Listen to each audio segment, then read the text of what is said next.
महाराष्ट्रभर पुकारण्यात आलेल्या राज्य सरकारी कर्मचाऱ्यांच्या संपात महाराष्ट्र गव्हर्नमेंट नर्सेस फेडरेशन संघटनेतील सर्व परिचारिकांनी विविध मागण्यांसंदर्भात पुकारण्यात आलेल्या बेमुदत संपात सहभागी होत संप पुकारला आहे। शासन दरबारी प्रलंबित विविध मागण्यांसाठी राज्य सरकारी कर्मचाऱ्यांनी बेमुदत संप पुकारलाय। वर्षानुवर्ष प्रलंबित असणाऱ्या मागण्या जोपर्यंत मान्य होत नाही तोपर्यंत हा संप सुरू राहणार असल्याचा इशारा देखील यावेळी राज्य सरकारी कर्मचाऱ्यांनी दिलाय। या संपात घाटी रुग्णालयातील शासकीय परिचारिका संघटनेच्या सर्व परिचारिका सहभागी झाल्या असून आरोग्य सेवा विस्कळीत होऊ नये यासाठी काही संघटनेच्या परिचारिकांनी काळ्या फिती बांधून संपात सहभागी होत रुग्णसेवा सुरू ठेवली आहे।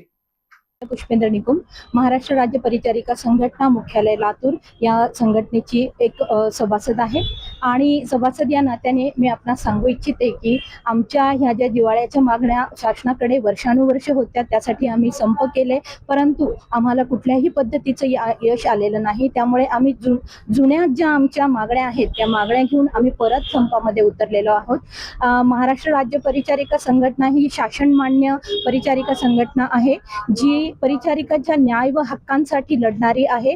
महाराष्ट्र राज्यामध्ये आमच्या सर्व शाखा ज्या आहेत यांचा या संपाला पाठिंबा आहे आणि आम्ही सध्या काळी फीत लावून 3 दिवस हे आंदोलन करणार आहोत, कारण रुग्ण हाच आमचा केंद्रबिंदू आहे। रुग्णांना कुठेही हॅम्पर होऊ नये म्हणून आम्ही या संपामध्ये 3 दिवसासाठी काळी फीत लावून हे करत आहोत, आंदोलन करत आहोत।